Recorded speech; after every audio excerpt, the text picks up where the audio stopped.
오늘 우리 함께 나눌 하나님의 말씀 에베소서 5장입니다. 에베소서 5장 18절에서 20절까지.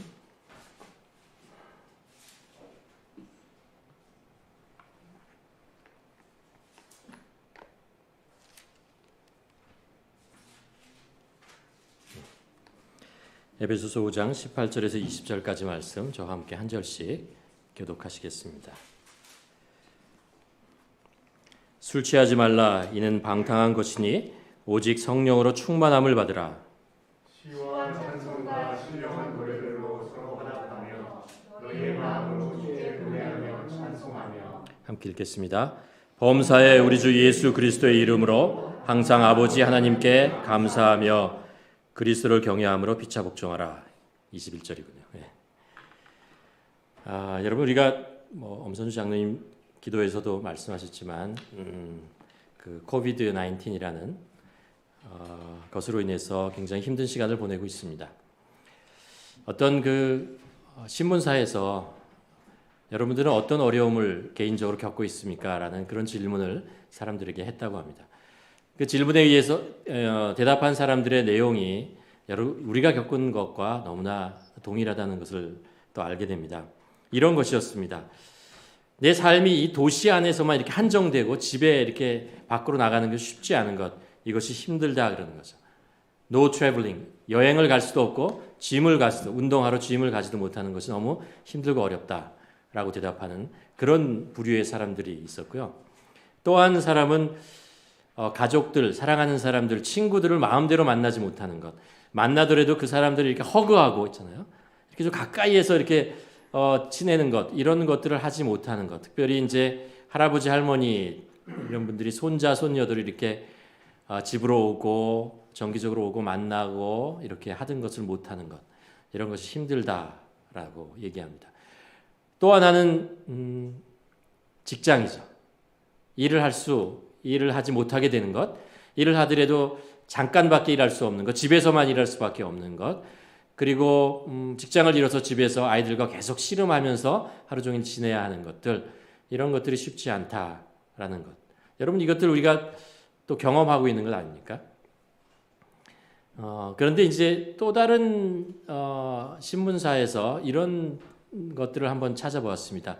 그럼에도 불구하고 우리가 이렇게 어렵고 힘든 상황이 있지만 그럼에도 불구하고 우리에게 어떤 좋은 점, 이런 것들, 작은 것이라도 그런 것이 있다면 어떤 것일까라는 것을 찾아보았다고 합니다. 그 중에 몇 가지가 이런 거예요. 이산화탄소량이 줄었다라는 거죠. 산업이나 이런 것들이 자동차 이런 운행이 그래서 전체적으로 8% 정도가 이산화탄소량이 줄었다고 합니다. 이게 과거 70년 사이에 이런 일이 없었다고 합니다. 특별히 중국은 이산화탄소량의 그 발생률이 25%가 줄었다는 그런 이야기를 통계가 나오는 것을 봅니다. 또 하나는요, 잠을 많이 자더라 사람들이. 이게 좋은 건지 나쁜 건지 잘 모르겠지만 요즘 이제 시계 이렇게 차면서 잠 양을 이제 측정할 수 있잖아요. 핏빗에서 이제 측정한 거에 자료에 보면 핏빗을 차고 자는 사람들이 통계를 봤더니요, 팬데믹 이후에 잠자는 시간이 17분 정도 늘었다고 합니다. 그것뿐만 아니라 깊이 잠자는 REM이라는 거 있잖아요. 딥슬립 그 깊이가 더 사람들이 그러니까 잠의 퀄리티가 좋아졌다라는 그런 통계가 나옵니다. 또 하나는 이제 이런 것을 알게 되었다라는 것입니다. 내가 살고 있는 도시에 이렇게 좋은 것이 있었네? 라는 걸 사람들이 보통 이제 우리가 이제 팬데믹 전에는 무엇인가 좋은 것을 보고 새로운 것을 하려면 멀리 나갔잖아요. 여행을 하고 멀리 나가고 그래서 이제 경험하고 이랬었는데 팬데믹으로 이제 여행을 하지 못하게 되니까 내가 살고 있는 우리 주위의 이웃이 이런 사람이 살고 있었구나. 여러분 산책 자주 하시죠? 그러면서 옆에 사람들이 나와서 같이 산책하고 이런 옆에 저런 분이 사셨구나라는 것을 알게 되는 거죠. 그리고 내가 살고 있는 캘거리라는 도시에 이런 좋은 곳이 있구나, 이런 쉴 곳이 있고 이런 곳이 있구나라는 것들을 이제 발견하게 되었다라는 것입니다. 또 하나는요, 많은 것들을 이제 하지 못하면서 내 인생에 대한 생각을 하게 되었다라는 것입니다. 삶을 다시 이렇게 리컨스트럭트하는 그런 일들을 사람들이 하기 시작했다고 합니다. 그러니까 이 팬데믹이라는 것이 우리를 멈추고 스탑하고 리플렉트하는 시간을 주었다는 거예요. 내 삶이 지금 어디로 왔지? 그러면서 라이프 스타일을 바꿔야겠다라는 생각을 하고 그런 결단을 하는 사람들이 늘어나게 되었다는 거죠. 그렇죠. 그렇잖아요. 우리가 산업사회에 살고 바쁜 사회에 사니까 내가 어떤 라이프 스타일을 좀 바꾸고 싶어도 그게 잘 안 되잖아요. 지금까지 살아왔던 그 모멘텀이 있어서 이렇게 바꾸는 것이 쉽지 않습니다. 그런데 이제 강제로 멈추게 되면서 내가 옛날에 원했던 그 라이프 스타일이 있었는데 그것을 한번 시도해보자. 그쪽으로 바꾸자. 내 인생이 지금까지 어디로 왔고 앞으로 어디로 갔으면 좋겠다. 이런 생각들을 사람들이 하게 되었다고 합니다.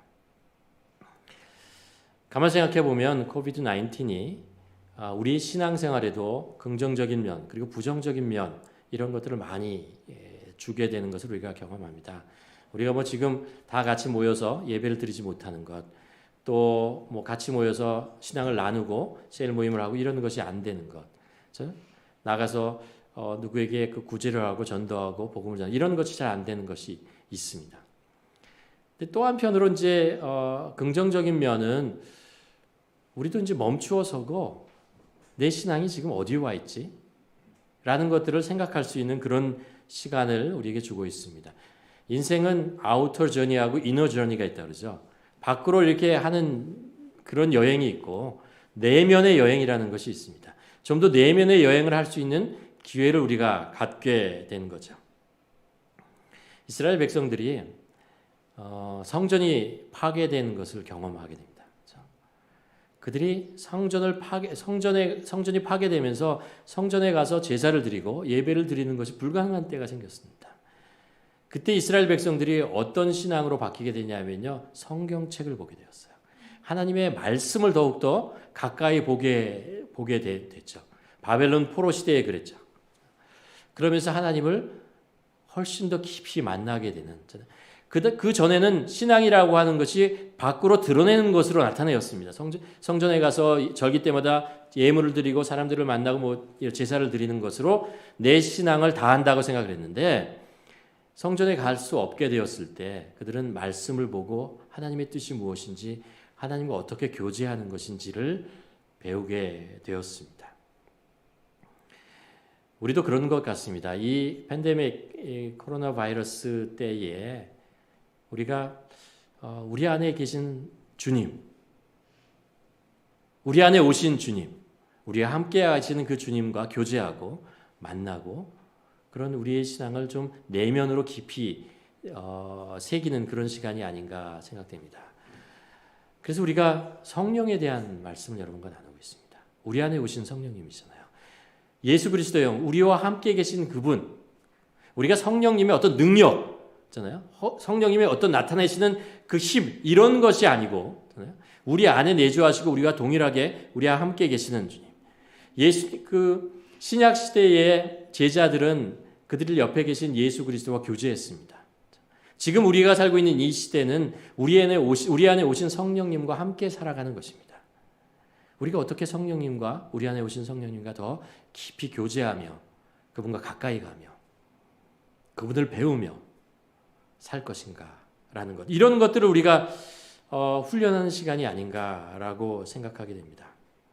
만일 믿는 우리가 성령님을 알지 못하면요, 영적 빈곤 상태가 됩니다.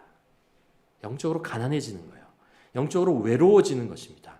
그러나 우리가 어떤 상황에서도 성령님과 교제하고 성령님과 함께 살아가는 것을 우리가 배운다면 우리 삶이 풍성해지는 거죠. 어떤 상황에서든 성령님이 우리 안에 계시기 때문에, 우리와 함께 동행하시기 때문에 우리는 그 어려운 상황, 힘든 상황을 이겨낼 수 있는 그런 그 토대를 마련하게 되는 것입니다. 하나님은 믿는 자에게 성령님을 선물로 주신다고 말씀하셨습니다. 그분의 도우심과 능력으로 살게 하는 것입니다. 그래서 우리가 꽤 긴 시간 동안 있잖아요, 성령님에 대한 말씀을 나눴습니다. 성령님은 누구신가 하는 말. 또 다른 보혜사, 예수 그리스도와 동일하신 그분을 우리에게 주신다. 그분이시죠. 그리고 성령님께서 우리 안에서 행하시는 그 사역들, 일들에 대한 것들을 우리가 나누었습니다.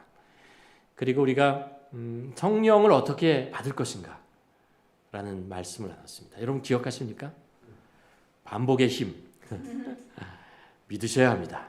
자, 버리셔야 합니다. 죄를 버리셔야 되고 미워하셔야 됩니다. 그리고 선포하셔야 됩니다. 내가 그리스도의 사람이라는 것을 선포해야 됩니다. 그리고 맡겨야 합니다. 그분께 우리를 맡겨야 됩니다. 그리고 그 성령님이 우리에게 정말 필요하다는 것, 그것을 갈급한 마음으로 우리가 구해야 됩니다. 그리고 실제적으로 구체적으로 기도해야 됩니다. 그렇죠? 그리고 하나님께서 약속으로 구하는 자에게 약속을 주시겠다고 했기 때문에 성령님께서 우리에게 오셨다라는 것들을 확신하며 살아가는 것입니다. 우리가 이런 말씀을 나누었습니다. 이렇게 나누는 이유는요, 성령님은 우리가 지식으로 알고 깨우치고 이런 것으로 끝나지 말아야 되기 때문에 그렇습니다. 성령님은요, 우리의 성령님의 인도하심에 따라 살아가는 사람이 되어야 됩니다. 무슨 얘기냐면 우리는 성령의 사람이 되어야 합니다. 성령의 사람. 그러기 위해서 우리가 좀 더 우리의 성령에 대한 이야기를 좀 더 끌고 나가서 두 가지, 성령님을 우리 삶의 실체가 되도록 어떻게 할 것이냐라는 두 가지 질문을 우리가 나누고 있습니다. 하나는 지난주에 나눈 것입니다. 뭐죠? 성령님에 대한, 성령님께서 우리 안에 오셨다, 우리와 함께 계시다는 확신입니다. 확신을 가져야 됩니다. 성령님이 우리 안에 계시다라는 거예요. 그렇죠? 어떻게 확신을 갖느냐? 우리가 두 가지 외적 증거가 있다고 그랬습니다. 말씀이 하나님께서 우리에게 약속하셨어요. 이건 객관적인 하나님의 약속이 우리에게 있다는 것이고요.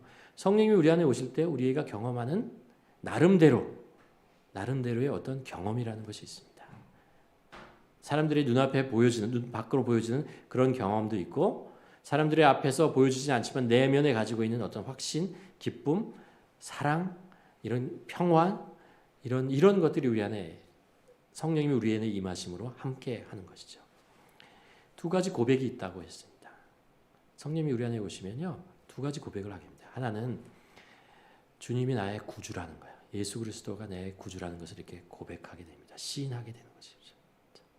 또 하나는 하나님께서 우리의 아버지 되심을 고백하게 됩니다. 우리가 하나님의 자녀됨을 고백하게 되는 것이죠.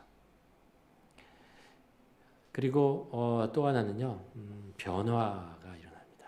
관심의 변화가 일어난다. 그죠? 우리의 관심이 세상 것에서부터 하나님의 것에 관심을 갖기 시작합니다. 세상 것에서부터 영적인 것에 관심을 조금씩 옮겨가게 되는 것을 보게 됩니다. 하나님의 나라, 하나님의 말씀, 이런 것에 관심을 갖고 주님과 어떻게 하면 가까이 갈 것인가, 이런 것에 관심을 가지게 된다고 말씀드렸습니다. 또 하나는 우리의 관점의 변화입니다. 관점의 변화 중에 세상에 대한, 사람들에 대한 관점의 변화가 생긴다는 거예요. 이전에는 세상이라고 하는 것은 뭐냐면 나에게 필요한 것을 얻어내는 것입니다. 내가 즐기고 싶은 것을 찾아가는 것이 세상이었습니다. 그렇죠? 그런데 성령이 우리 안에 오시면요, 세상과 세상 사람들이 어렵게 살아가고 하나님 없이 살아간다는 것이 그 황폐한 땅이라는 것, 사람들이 얼마나 목자 없이 살아가는 양처럼 유리하고 있다는 것이 보이게 되고 긍휼한 마음이 생깁니다. 저들에게 복음이 전해진다면 생명을 얻을 텐데, 이런 생각을 하게 돼요. 저들이 예수 그리스도를 만난다면 훨씬 더 평화롭게 평안을 얻으며 살아갈 수 있을 텐데, 이런 마음이 우리 안에 생기는 것이죠. 세 번째는 열매를 맺게 됩니다. 성령의 열매 맺게 됩니다. 사랑, 희락, 화평, 오래 참음, 자비, 양성, 충성, 온유, 절제, 예수 그리스도의 성품이 우리 안에 조금씩 익어간다는 것을 우리가 경험합니다. 만일 우리에게 이런 경험들이 있다면, 이런 것들이 우리 안에 완전하진 않지만, 완성되어지진 않지만 우리의 삶의 방향이 이렇게 변해가고 있다는 것을 우리가 가만히 점검해 볼 수 있다면 성령님이 내 안에 계신다, 성령님께서 내 안에 일하고 계신다 라는 것을 우리가 확신할 수 있습니다. 이게 지난주에 우리가 했던 말씀입니다. 오늘 우리가 나눈 말씀이 뭐냐면요, 그렇다면 성령으로 어떻게 우리가 충만하게 살 것인가. 오늘이 성령에 대한 마지막 시간입니다. 이 성령에 대한 이야기를 다 했다는 것은 아닙니다. 여기서 일단락을 하면서 정리하고 싶은 것이 뭐냐면 우리 안에 계신 그 성령님, 그 성령님으로 얼마나 충만하게 내가 살 것인가라는 이야기입니다. 내 안에 계시는 성령님을 확신하는 것 중요합니다. 근데 그것보다 더 중요한 것은 뭐냐면 그 성령님이 내 삶 속에 충만한 것입니다. 충만한 것입니다. 이 차이가 있다는 것이죠. 그렇죠? 어떨 때 우리가 살아가는 삶을 살아다 보면은 성령님이 우리 안에 역사하시는 것잖아요. 우리의 그 기쁨, 감사, 우리가 예수 그리스도를 믿음으로 신앙생활하는 것이 즐겁고 기쁘고 감사할 때가 있어요. 근데 또 어느 때 보면요, 시들할 때 있어요. 시들해지고, 뭐 이렇게 힘이 없고, 옛날에 그 기쁨이 예배드리는 기쁨, 기도할 때 뭐 이렇게 성경을 볼 때 그 기쁨이 시들어지고, 잖아요. 신앙생활이 이렇게 좀 더 이렇게 힘이 없어지는 그런 것들을 경험할 때가 있죠. 그래서 오늘 본문을 보면요, 에베소서 5장 18절에 보면 사도 바울이 우리에게 이렇게 얘기합니다. 성령으로 충만하라. 성령 충만을 받으라 라고 얘기합니다. 무슨 얘기냐면요, 성령을 받으라 라고 얘기하는 게 아니에요. 성령으로 충만함을 받으라 라는 것입니다. 이미 여러분에게는 성령이 있어요. 이제 그 성령으로 충만하게 사는 그런 삶을 사십시오 라고 하는 것입니다. 그럼 이제 성령으로 충만하는 것이 무엇인지, 성경적으로 그 의미가 무엇인지를 한번 따져보면서 살펴보면서 어떻게 우리가 성령으로 충만하게 살 것인가, 이 말의 의미가, 지금 사도 바울이 우리에게 하고 있는 말의 의미가 무엇인지를 우리가 좀 찾아보았으면 좋겠습니다. 성경에 보면요, 성령 충만이라는 것은 두 가지 의미로 사용하고 있다는 것을 압니다. 하나는 이런 거예요. 성령 충만함으로 그전에 내가 경험하지도 못하고 갖지 못한 놀라운 능력과 어떤 특별한 경험을 하게 되는 그럴 때의 성령 충만에 대한 이야기를 합니다. 예를 들면 사도행전 4장에 보면요, 베드로와 요한이 그 성전 미문에 들어가서 이제 성전에 들어가서 복음을 예수 그리스도를 증거하다 잡혀요. 잡혀서 사내들인의 이제 공회에 끌려가죠. 제사장 앞에 씁니다. 그 제목이 뭐였냐면요, 왜 예수에 대해서 얘기하느냐라는 거예요. 근데 그때 성경이 뭐라고 얘기하냐면 이렇게 얘기하며 성령이 충만하여 담대하게 부활하신 예수 그리스도를 증거하니라. 누구 앞에서 증거했다고요? 제사장 앞에서요. 사내들인 앞에서요. 자기를 지금 예수를 전했다는 것을 끌고 온 사람들이죠. 그것을 신문하고 있는 사람들 앞에서 뭐라고 얘기하냐면 예수에 대한 얘기를 전하고 있는 거예요. 그 담대함 있잖아요. 그것 때문에 신문을 받고 이제 문제가 생길 수 있는데 그것을 두려움을 이겨내고 예수 그리스도를 증거하고 있다는 거예요. 어떻게 그게 가능해요? 성령 충만함으로 가능한 거예요. 성령님께서 내주하신 성령님께서 그들에게 담대함을 주셨습니다. 용기를 주셨고 두려움을 떨쳐내게 하셨습니다. 그리고 예수 그리스도를 증거하게 만드는 그런 놀라운 일을 하게 되는 거죠. 사도행전 7장에 보면 우리가 잘 아는 스데반의 순교하는 장면이 나옵니다. 돌에 맞아 죽어. 돌이 날아오는 그 순간이에요. 그때 그 성경이 뭐라고 하냐면 순교당하기 전에 성령이 충만하여 그 고통한 순간을 이겨냈다라고 합니다. 오히려 하늘문이 열리고 천사들을 바라보는 것입니다. 성령이 그에게 특별히 그 고통과 아픔과 핍박을 이겨내게 하고 오히려 그들을 돌을 던지는 자를 저주하고 원망하는 것이 아니고 주님 저들의 죄를 용서하여 주시옵소서. 그러면서 눈을 열어서 하늘을 바라보고 그 어려움을 그 고통을 이겨내는 것입니다. 성령이 충만하여 성령의 특별한 위로와 그 담대함을 주신 것이죠. 이것이 성령의 충만함의 어떤 사건, 특별한 사건들을 얘기할 때가 있습니다. 그런데 성경을 가만히 읽어보면요, 대부분의 경우에 성령 충만을 다른 방법으로 얘기를 하십니다. 사도행전 6장에 보면 예루살렘 교회에 그 여러 가지 일들을 돌볼 사람, 책임질 사람들을 7명을 세우는 그런 일을 하죠. 이제 7 집사 뭐 이렇게 얘기도 하는데 구제하는 일, 이런 일들을 하기 위해서 7 집사를 구하는데요. 그때 그 사람들을 어떤 사람들을 뽑냐 하면요, 이런 사람을 뽑아요.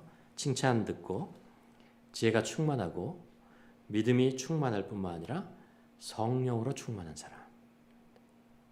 이때 이 성령으로 충만하다는 것은요, 이 사람들이 특별하게 어떤 그 순간에 뽑히는 순간에 성령의 역사가 일어나서 무엇이 특별하게 보였다라는 것이 아니에요.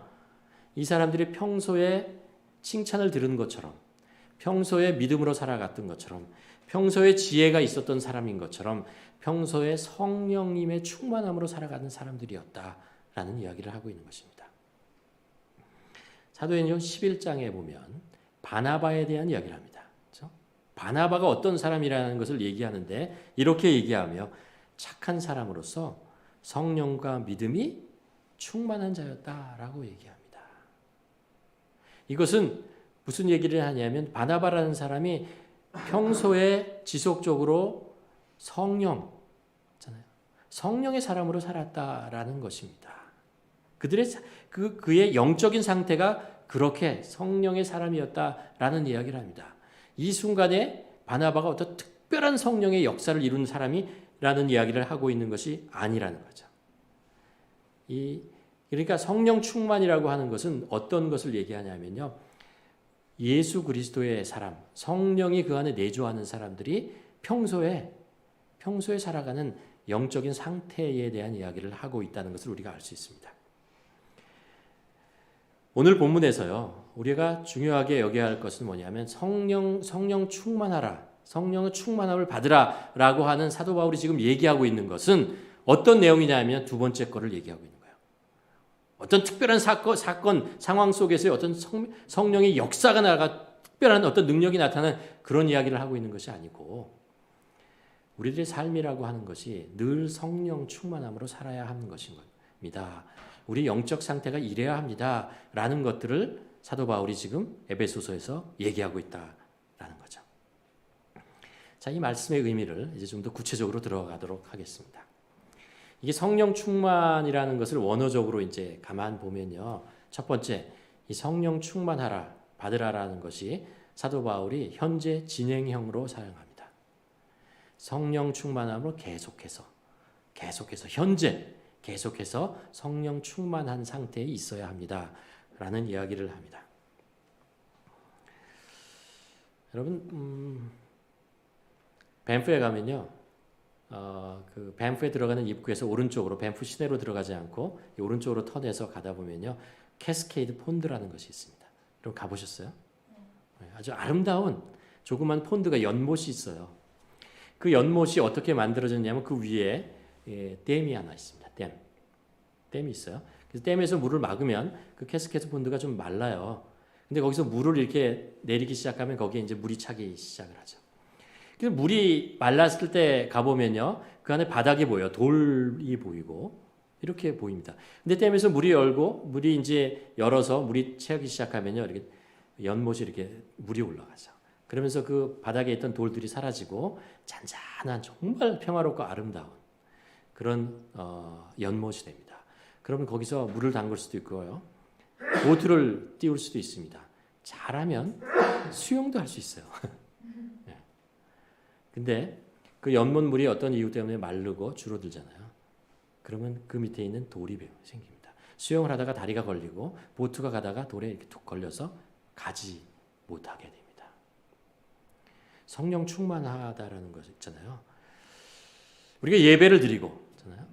어떤 말씀을 듣고 어떤 기도를 하며 이러면서 좋은 사람을 만나고 신학에 대한 이야기를 하면 이렇게 뭔가 이렇게 채워지는 것 같은 느낌이 안 듭니까? 기쁨이 있고요.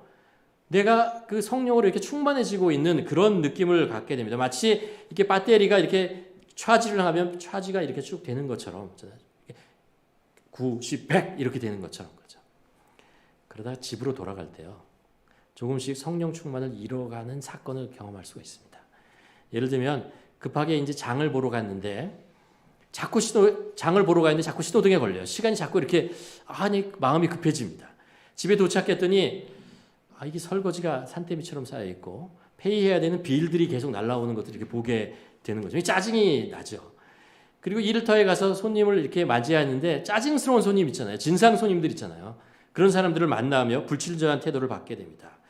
그리고 일을 하다가 원하던 계약을 맺어야 되는데 잘 성사가 안 되고 물건이 자꾸 이렇게 제때에 배달되지 않고 예기치 않게 이렇게 자꾸 기계들이 이렇게 망가져요. 여러분 그때 무슨 어떻게 됩니까? 마음속에 이렇게 숨겨져 있던 뭔가 이렇게 자꾸 올라오지 않습니까? 올라오는 게 아니고요. 성령 충만이 내려가는 거예요. 원래 있었어요, 우리 안에.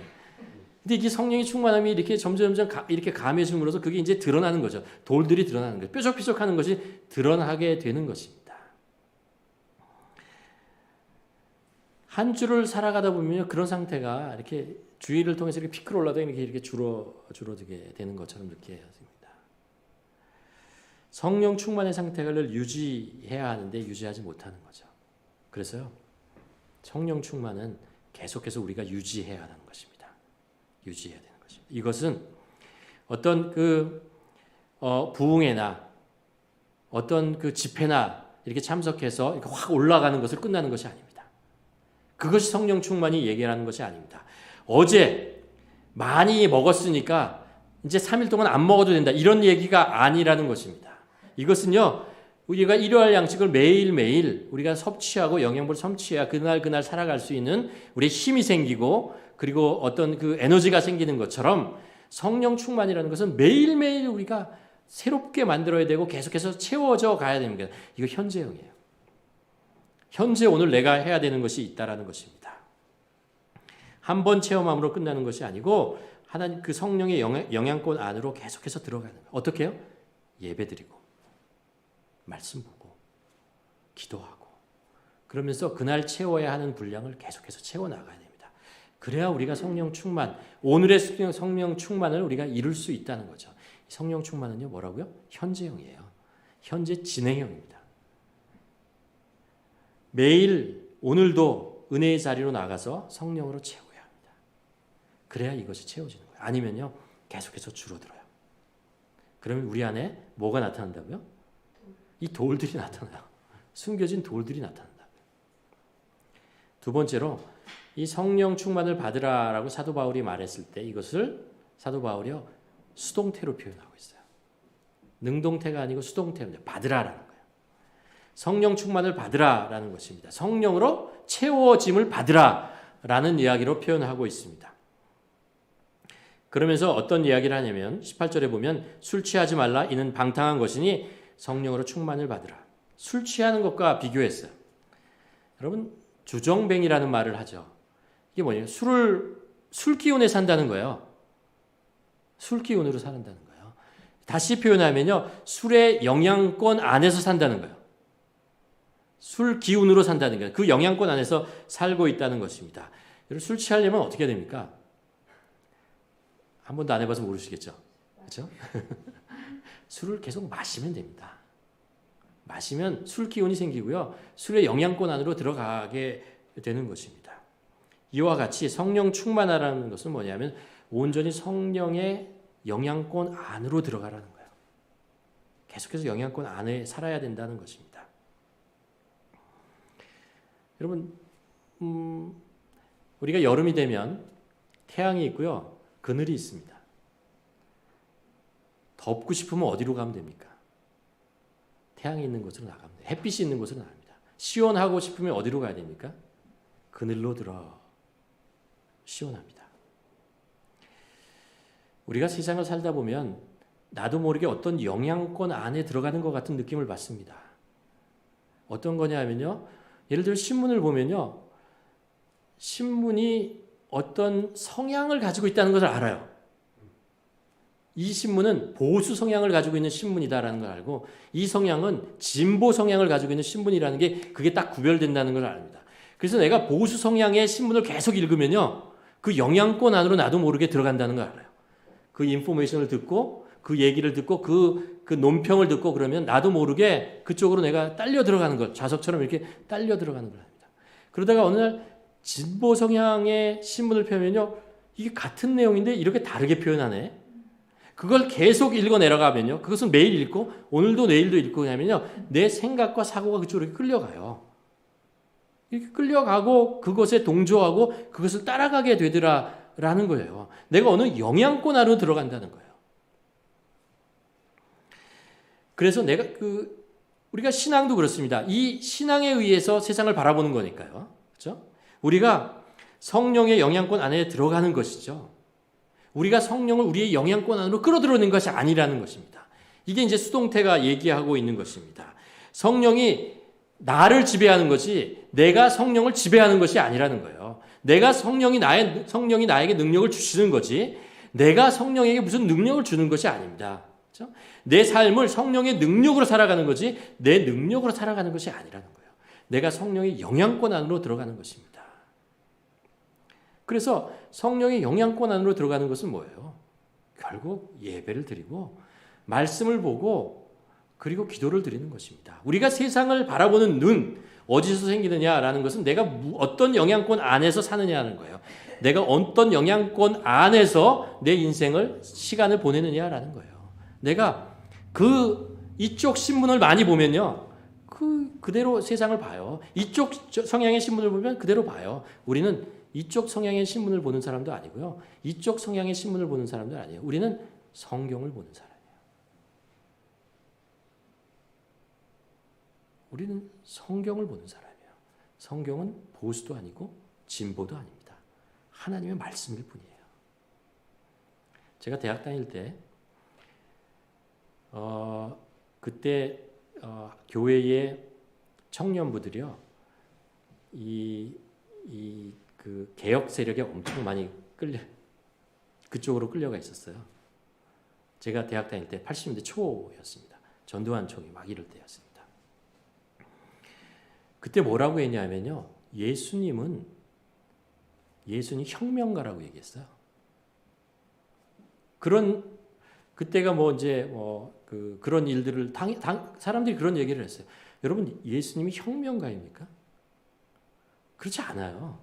성경을 보면 아니라는 것을 알 수 있어요. 예수님은 이 땅에 오셔서 로마 정권을 엎으겠다 이런 이야기를 해본 적이 없어요. 그러니까 예수님이 그러면 보수였습니까? 바리새인들, 제사장들 그들이 지켜왔던 것을 그대로 지키던 사람입니까? 아니에요. 예수님은 그냥 하나님의 말씀을 진리를 창세기부터 변하지 않는 그 진리에 대한 말씀을 하는 것이고 생명에 대한 말씀을 한 것입니다. 우리는 성경의 영향권 안으로 들어가야 됩니다. 성경이 말씀하는 것을 보고 성경이 말씀하는 대로 살아가는 것이죠. 기도를 해야 됩니다. 기도 중에 성령님께서 우리에게 가르쳐 주는 대로 살아가는 것입니다. 그것이 바로 우리가 성령의 영향권 안에서 살아가는 것입니다. 그럴 때 우리가 성령 충만하는 것이죠. 이것이 바로 성령 충만이 수동태라는 거예요. 나의 생각과 세상의 생각의 지배 안에 들어가는 것이 아니고 성령의 지배 아래 들어가는 것이 말씀의 지배 아래 우리 삶을 그냥 드리는 것. 그것이 바로 성령 충만이라는 것입니다. 세 번째, 성령 충만함을 받으라라고 얘기했을 때 사도 바울은 이것을 명령형으로 얘기합니다. 성령 충만을 받으시는 것이 좋을걸요? 이렇게 얘기하지 않았어요. 성령 충만을 받으라. 아주 단호한 것입니다. 단호하게 얘기한 것입니다. 왜요? 현재 진행의 이 성령 충만은요. 내 순종함이 들어가야 됩니다. 누군가 대신 성령 충만함을 나에게 만들어줄 수가 없어요. 내가 순종하면 생기고 살아나는 것이고 내가 게을러서 하지 않으면 성령 충만은 사라지는 것입니다. 이것은 오래 믿는다고 저절로 유지되는 것이 아닙니다.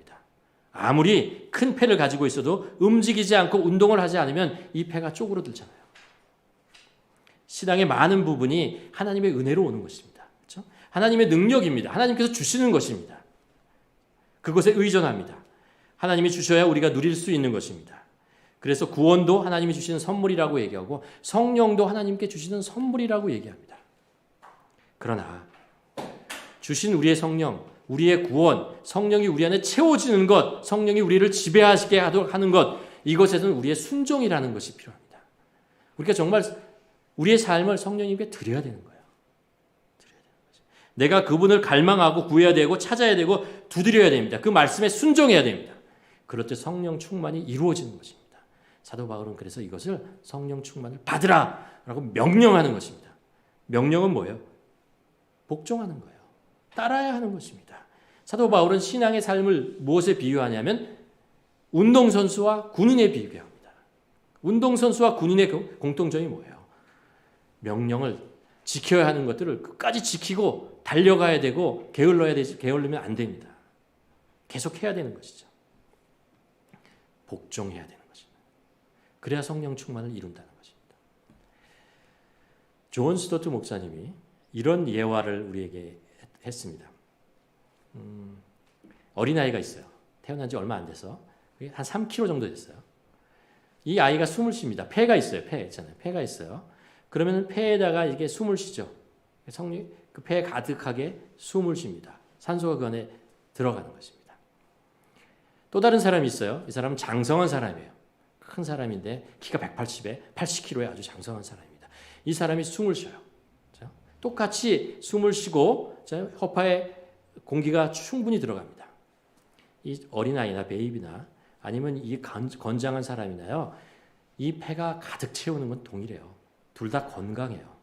그렇죠? 차이가 있어요. 어떤 차이가 있죠? 폐활량이 달라요. 폐활량이 다르기 때문에 이 어린아이가, 베이비가 할 수 있는 일의 양이 달라요.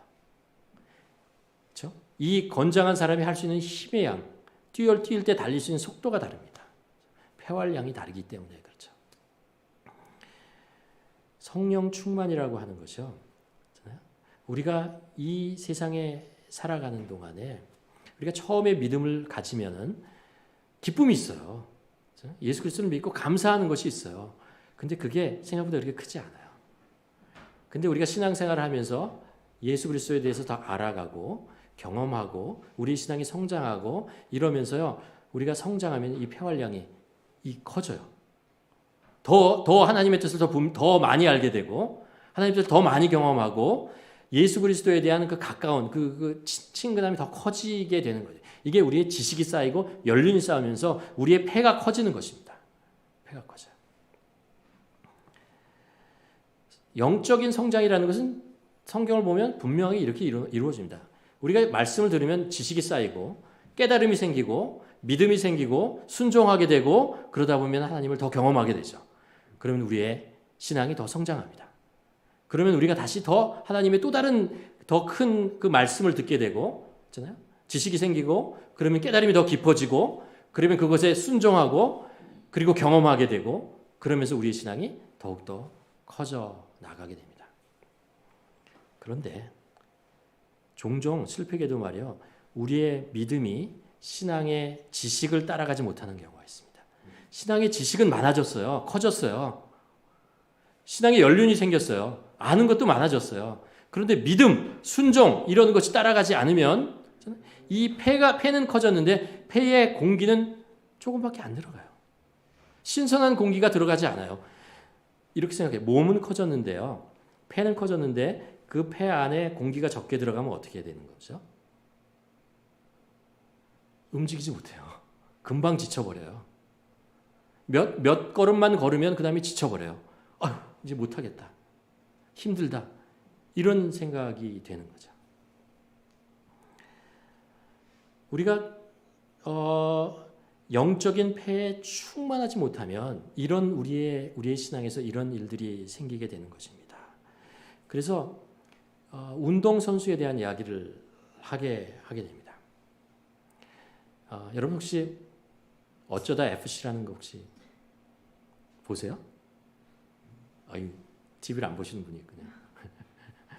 어쩌다 FC라는 게 뭐냐면요, FC 코리아, 이게 축구의 풋볼 클럽인데 이 한국에서 만든 거예요. 근데 선수들이 누구냐 하면요, 한국의 운동의 레전드들, 그 사람들을 모아서 축구팀을 하나 만들었어요. 여러분 제가 얘기하면 누구나 알고, 이만기 아세요? 옛날에 그 천하장사. 그리고 허재 농구 대통령 있잖아요. 양준혁 야구 뭐 이러는 거잖아요. 그리고 박태환 수영 뭐 이러잖아요. 또 뭐 이게 여홍철 기계체조 우리나라에 아주 대단한 사람이잖아요. 이형택 테니스 선수로 우리나라 그 세계 대회에 나와서 막 이름을 하던 이런 선수를 가지고 축구팀을 만들었어요. 근데요, 50대 조기 축구에 일반인들하고 싸워가지고 이기지 못해요. 이기지를 못해요. 그리고요, 나중에는 계속 조기팀한테 지는 거예요. 나중에는 국민학교 선수들하고 붙었는데 져요. 7대 0으로 져요. 이게 도대체 어떻게 된 거예요? 이 신체로 봐가지고 그 중에는 김요한이라는 선수인데 배구 선수예요. 2m 5cm, 2m 1cm예요. 체격이나 옛날에 그 뛰던 걸로 보면은 누가 가서 부딪혀요. 그건 부딪히면 다 날아가는 사람들인데 축구를 하면 안 돼요. 왜 안 되냐면요. 운동을 안 할 때 뛰지를 못해요. 축구 선수처럼 뛰지 못해요. 그러니까 조기 축구에도 지고 어린아이들을 지고 막 하는 거예요. 이 가만 보면서 여러분 우리가 몸이 아무리 크고 우리가 뭐 이런 거 준비되어도요. 그렇잖아요. 우리가 그 달리기를 하는데 처음에 등산을 하게 되면 처음에 잘 못 뛰어요. 이 폐가 작아서 그런 게 아니고 폐활량이 작아요. 조금만 하면 지치고 한 100m, 200m 올라가면은 막 헉헉거리고 이제 막 단내가 내고 막 그렇습니다. 근데 계속하면 폐가 이제 폐에 내가 가지고 있는 폐양과 충분하게 공기가 들어갑니다. 폐활량도 늘어납니다. 그래서 100m, 200m, 300m 올라가도 지치지 않고 올라갈 수 있어요. 신앙이라는 것이 그렇습니다. 우리가 말씀을 읽고 그 말 기도하고 예배를 드리고 말씀을 깨달은 것을 우리가 삶 속에 적용하잖아요. 이게 좀 힘들죠. 그렇죠? 다시 몸을 만든다는 게 힘들잖아요. 그렇지만 그것을 계속하고 순종하고 하다 보면요. 이게 돼요. 이게 된다고요. 따라갈 수 있다고요. 따라가면서 우리의 폐활량도 커지고 폐활량이 커진다는 것은 뭐예요? 그 안에 신선한 공기가 들어가는 거예요. 신선한 공기가 들어가니까 피로해져도 다시 우리를 회복시켜주는 거죠. 신선한 공기가 피로를 다시 날려보내고 다시 회복해서 다시 계속해서 갈 수 있다. 그래서 그렇잖아요. 운동을 계속하려면은 심호흡을 잘하라 그러잖아요. 심호흡을 규칙적으로 잘하면은 그 길을 갑니다. 근데 심호흡을 놓치면 그때서 쓰러져요. 이게 몸이 회복되지 않거든요. 신앙도 그렇습니다. 우리의 폐활량, 우리의 몸속에 신앙의 우리의 몸속에 영적으로 힘을 주려면요. 우리가 규칙적으로 숨을 쉬고 신선한 공기를 집어넣어야 되는 것입니다. 그건 왜 성령의 능력을 우리를 채워야 하는 것입니다. 그러려면 순종해야 된다고요. 계속해서 연습하고 훈련하고 실천하고 계속해서 나가는 거예요. 여러분 우리가 그렇잖아요. 우리 몸이 처음에 안 뿌듯하고 좀 안 돼 운동을 안 하면 그러다가 계속 운동을 하면은 몸이 좋아지잖아요. 못하는 걸 하게 되잖아요. 걷던 사람이 조금 빨리 걷고 조금 있으면 뛰게 되는 것입니다. 우리의 신앙도 그래요. 사도 바울이 지금 얘기하고 있는 것은 그것입니다. 훈련하라는 거예요. 성령으로 충만하는 것을 훈련하라는 것입니다. 그렇게 된다는 것입니다. 성령님이 우리를 더 지배하고 우리들의 성령의 힘으로 살아가는 것을 우리가 알게 된다는 것입니다. 신앙이라고 하는 것은요. 아까 말씀드렸지만 은혜로 사는 부분이 있습니다. 하나님이 주셔야 하고 받아야 되고 그리고 그것을 기다려야 할 때가 있습니다. 그런데 성령의 어떤 부분에 가서는요. 우리 안에 오신 그 성령님, 우리 안에 오신 그 말씀 그것을 우리가 프랙티스해야 됩니다. 실제로 그대로 해야 되고 실천해야 되고 그럴 때 우리가 더욱더 강건해지는 것을 경험하게 되는 것입니다. 신앙이라고 하는 것은요. 그냥 은혜로 받았으니 그래 됐다 이제 가만히 있다. 아 이제 해주시겠지. 이루어지실 거야. 이렇게 기다리는 것이 아니라는 거예요. 말씀이 떨어졌으면 말씀에 순종하고 나아가는 그런 것을 해야 된다는 것입니다. 운동선수처럼 경기 일정이 중요해지면 그 일정을 따라서 훈련을 하고 자기 몸을 만들고 계속해서 하라는 거예요. 그래서 사도 바울이 뭐라 그래요? 운동선수처럼 달렸어요. 신앙생활은 운동선수라는 거예요. 운동선수처럼 자기 몸을 쳐서 복종시키고 해야 된다는 것입니다. 세상 거 다 즐기면서 하고 싶은 거 다 하면서 게으르면서 이렇게 해서 신앙생활을 할 수 없다는 것입니다. 우리가 성령으로 충만하고 싶으면 성령의 능력을 우리가 경험하고 싶으면요. 우리가 우리의 몸을 쳐서 복종시켜야 됩니다. 말씀대로 살아가야 됩니다. 그럴 때 성령님께서 우리에게 더 큰 힘을 주시고 용기를 주시고 우리 삶을 이끌어 가신다는 것입니다. 데살로니가서 5장 16절에서 17절에서 기쁨과 기도와 감사에 대한 이야기를 하면서 사도 바울이 이렇게 얘기하잖아요. 항상 기뻐하라. 쉬지 말고 기도하라. 범사에 감사하라. 명령이에요. 명령이에요. 기뻐할 때까지 기다리고 감사한 일이 생길 때까지 기다리고 기도할 수 있는 여건이 일 때까지 기다리고 이러는 게 아니에요. 내 주위에 내 많은 어려운 일이 있어도 감사할 조건을 찾고 그래서 그것을 감사하고 기뻐할 일을 찾고 그것을 기뻐하고 어려운 상황에서 무릎 꿇고 기도하고 그렇게 하라는 거예요. 그럴 때 우리에게 더 큰 감사와 더 큰 기쁨과 더 큰 기도의 제목들이 생긴다. 기도의 능력들이 우리 삶에 이루어진다. 라고 얘기하는 거죠. 명령입니다.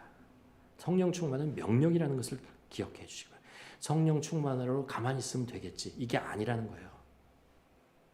말씀에 순종하고 살 때 우리가 성령의 능력 안으로 들어가려고 부단히 기도하고 무릎 꿇고 말씀에 순종할 때 우리가 그렇게 할 수 있다라고 얘기하는 것입니다. 네 번째로 성령 충만은 복수형이에요. 우리는 잘 모르지만 사도 바울이 이 성령 충만하라고 얘기할 때 복수형을 사용합니다. 무슨 얘기냐 하면은요. 사도 바울이 어떤 개인에게 성령 충만하라고 얘기하는 것이 아닙니다. 그 교회에게 말씀하고 있는 것입니다. 복수의 사람들을 성령 충만해야 된다라는 것입니다. 우리가 다시 얘기하면 이거죠. 우리가 성령 충만한 삶을 살려면요. 개인의 삶으로는 어렵다라는 거예요. 많은 사람들, 성령의 그 주위에 있는 사람들, 믿음의 사람들과 함께 성령 충만을 이루어야 된다는 것입니다. 함께 노력하고 함께 기도하고 함께 격려하고 그럴 때 우리가 성령 충만을 이루어갈 수 있다는 것입니다. 믿음의 공동체 안에서 우리가 성령 충만을 이루어갈 수 있다는 것입니다. 이렇게 생각하면 오해입니다. 교회 열심히 몇몇 사람만 성령 충만하면 되지. 그 사람들만 교회하고 기도하고 그분만 좀 이렇게 성령 충만으로 살면 되고 나 이렇게 딸려가면 되겠지? 아니라는 거예요. 또 하나 신앙은요. 하나님과 1대1 관계니까 성령 충만도 그냥 다 1대1만 하면 돼. 아니에요. 왜 아니냐고요? 첫째, 사단 때문에 안 됩니다. 나 혼자 신앙생활하는 게 안 된다고요. 사단이 얼마나 쉽게 우리를 넘어뜨리냐고요. 두 번째, 나 때문에 안 돼요. 내가 게을르거든요. 아까 얘기했잖아요. 이거 명령이라니까요. 명령이 하기 쉽지 않아요. 우리가 왜 성경 통독을 할 때 이렇게 팀을 만들어서 하겠어요. 혼자 하면 성경 통독 끝까지 하기 쉽지 않아요.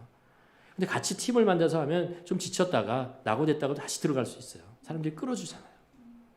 그렇기 때문에 할 수 있는 거예요. 성령 충만도 사도 바울이 뭐라고 얘기하냐면 공동체 안에서 성령 충만을 이루려고 하라는 거예요.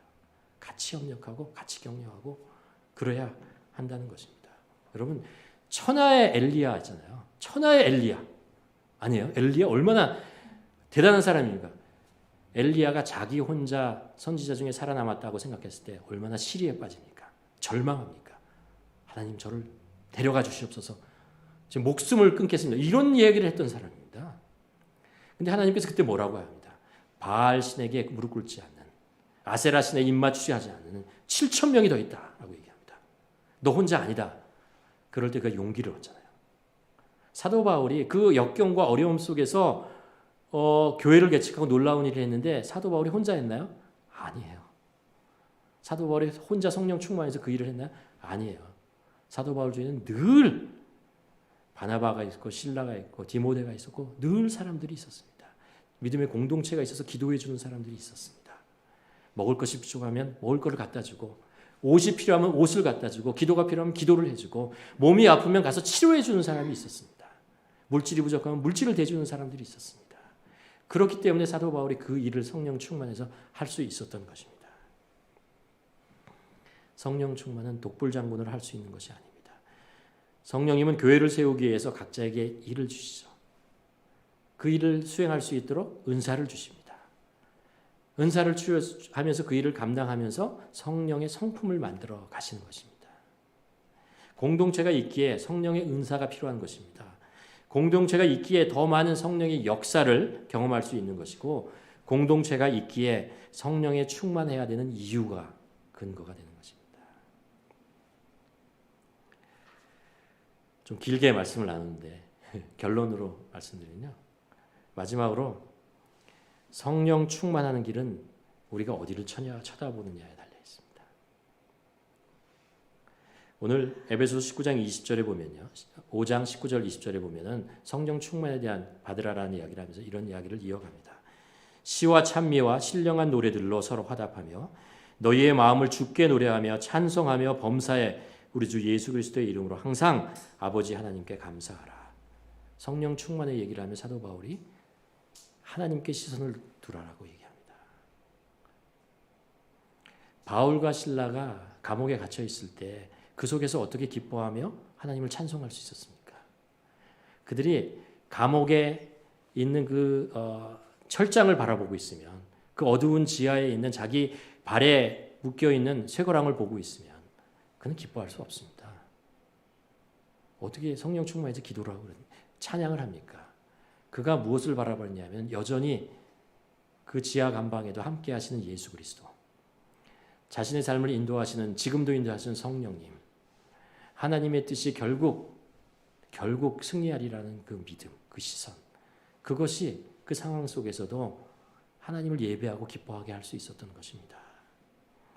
우리는요, 이 세상에서 궁극적으로 잃을 것도 없고 얻을 것도 없는 사람입니다. 이 세상의 것은 모두가 잠깐 있다가 다 사라지는 것입니다. 그러나 우리는 영원한 것을 소유한 사람들입니다. 이 기쁨이 우리를 어떤 상황에도 성령으로 충만할 수 있도록 만드는 근거가 되는 것입니다. 그래서 성령에 충만하려면 이 땅에 시선을 두고 있으면 충만함을 이룰 수가 없어요. 이 땅에 우리가 살고 있지만, 두 발은 있지만 우리의 시선은 늘 하나님의 나라를 바라봐야 됩니다. 하나님이 이루실 그 나라, 하나님의 보좌, 그것을 우리가 계속해서 바라보아야 하는 것입니다. 이 세상에서 줄 수 없는 생명이라는 것을 우리는 가지고 있습니다. 누구도 끊을 수 없는 사랑이라는 것을 우리가 가지고 있습니다. 어떤 사건에도 빼앗기지 않은 기쁨이라는 것이 있습니다. 어떤 상황에서 잃어버리지 않은 평안이 있습니다. 어떻게 그게 가능해요?